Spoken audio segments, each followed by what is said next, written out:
नमस्कार मित्रों, वैद्यनाथ की क्लास में आपका स्वागत है। तो आज हम लोग पढ़ेंगे national income and related aggregates का इनकम मेथड के थ्रू हम लोग कैसे नेशनल इनकम कैलकुलेट करते हैं। इससे पहले मैंने 2 पार्ट बना चुका हूँ, जिसमें मैंने आपको बताया COE कंपनसेशन ऑफ एम्प्लॉय, ठीक है, उसका क्या क्या कंपोनेंट्स होता है ये मैं बताया हूँ। इस सेकेंड में मैं बताया हूँ ऑपरेटिंग सरप्लस क्या होता है। ऑपरेटिंग सरप्लस में मैंने आपको बताया था कि इन 2 तरीके से इनकम कमाया जाता है। एक तो इनकम फ्रॉम प्रॉपर्टी और इनकम फ्रॉम एंटरप्रेन्योरशिप, ठीक है। तो इनकम फ्रॉम प्रॉपर्टी क्या होता है?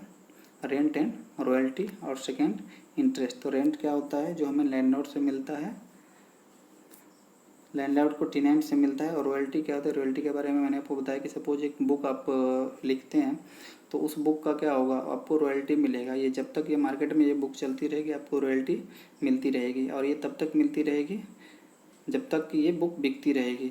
यानी कि अगर आप धरती पे है तो पर भी मिलेगा, अगर धरती पे नहीं है तो पर भी आपको ये बुक का रॉयल्टी मिलता रहेगा। यानी रेंट धरती पे है तो पर भी तब मिल रहा है, और रॉयल्टी मतलब आप धरती पे नहीं है तो पर भी मिलते रहेगा। आपके बेटे पोते जो भी है, आपका जो सक्सेसर होगा उसको। इंटरेस्ट क्या है कि इंटरेस्ट क्या होता है? सपोज कीजिए कि कोई कंपनी इस्टेब्लिश करना है किसी को, तो फिर क्या करेगा? बैंक से लोन लेता है, और लोन लेने के बाद फिर कंपनी एस्टैब्लिश करता है, तो उसके बाद उस कैपिटल के बदले में क्या करेंगे? बैंक को इंटरेस्ट देगी। यानी यहाँ पे हम क्या करेंगे? प्रोडक्टिव सर्विसेज, यानी प्रोडक्टिव सर्विसेज मतलब किसी कैपिटल को जब हम प्रोडक्टिव सर्विसेज को एस्टैब्लिश करने में जो हम उसके बदले में जो इंटरेस्ट देते हैं, ये हुआ। ऐसा नहीं, इंटरेस्ट का मतलब यहाँ ऐसा नहीं कि आपने किसी अपने दोस्त को पैसा दे दिया और वो पैसा कहीं और यूज कर लिया और उसके बदले में आपको इंटरेस्ट दे रहा है। तो ये हमने आपको बताया था 12B में।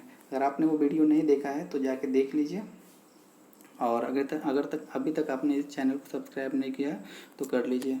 आज हम लोग देखेंगे कि प्रॉफिट क्या होता है। तो प्रॉफिट क्या होता है कि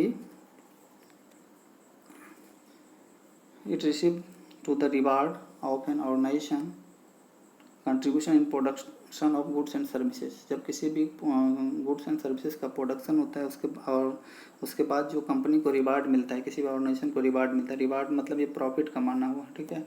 रिवार्ड मिलता है तो उसे क्या बोलते हैं? हम लोग प्रॉफिट बोलते हैं, ठीक है।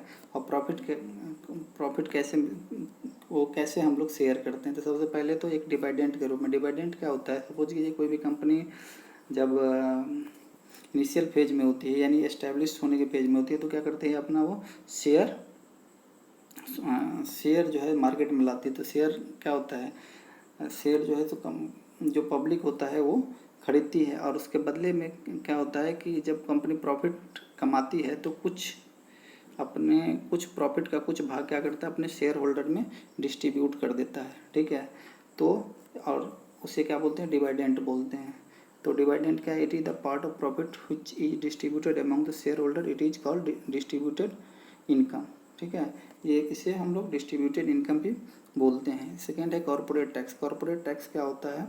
इट इज द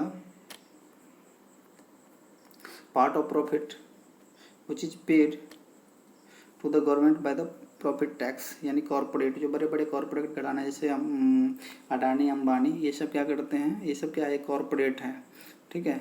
और ये जब प्रॉफिट अर्न करते हैं तो उसके बदले में जो गवर्नमेंट को क्या करते हैं? कुछ प्रॉफिट टैक्स देते हैं, ठीक है। तो कॉर्पोरेट टैक्स आपको समझ में आ गया होगा कि प्रॉफिट का वैसा पार्ट जो गवर्नमेंट को क्या करते हैं? प्रॉफिट टैक्स के रूप में देते हैं। नेक्स्ट है अनडिस्ट्रीब्यूटेड प्रॉफिट। अनडिस्ट्रीब्यूटेड प्रॉफिट मतलब वैसा प्रॉफिट जिसको कि डिस्ट्रीब्यूट नहीं करती है। यानी कंपनी जो प्रॉफिट कमाती है उसको क्या करती है? वो फ्यूचर यूज के लिए अपने पास रख लेती है, ठीक है, एक कंटीजेंट एक्सपेंसेस के रूप में। और इसे कॉर्पोरेट सेविंग या अनडिस्ट्रीब्यूटेड प्रॉफिट भी बोलते हैं। अनडिस्ट्रीब्यूटेड मतलब इस प्रॉफिट को उसने क्या करना है?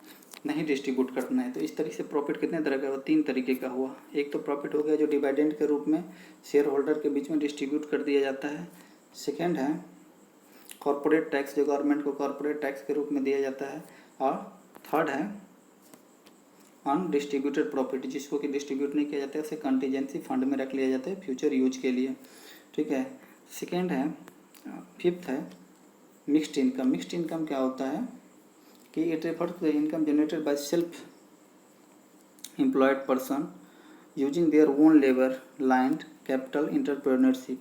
ठीक है, जैसे रिटेलर हुआ, स्मॉल शॉपकीपर हुआ, फार्मर हुआ, बार्बर हुआ, ये सब क्या करते हैं, ये जो छोटे छोटे लोग हैं ये क्या करते हैं, खुद भी काम करते हैं, खुद का ज़मीन होता है, खुद का कैपिटल होता है और खुद ही एंटरप्रेन्योरशिप मतलब खुद ही हिम्मत कर लेते हैं। तो इस टाइप का जो सेल्फ एम्प्लॉयड पर्सन होता है उनके द्वारा जो इनकम जनरेट किया जाता है उसे बोलते हैं मिक्स्ड इनकम। चूँकि ये चारों चीज़ खुद ही करते हैं, वो लेबर भी होता है, वो खुद अपना कैपिटल भी लगाता है, खुद का लैंड भी होता है और खुद का एंटरप्रेन्योरशिप मतलब काम करने का करेज भी वो अपने अंदर लाता है। ठीक है, तो अभी हम लोगों ने चार चीज़ें के प्रॉफिट क्या होता है और प्रॉफिट कितने तरीके का होता है, ठीक है, कैसे डिस्ट्रीब्यूट किया जाता है प्रॉफिट, और मिक्स्ड इनकम क्या होता है। तो आई होप ये वीडियो आपको अच्छा लगा होगा, और अच्छा लगा होगा तो लाइक कीजिए, शेयर कीजिए और चैनल को सब्सक्राइब करना नहीं भूलना है। Thanks for watching.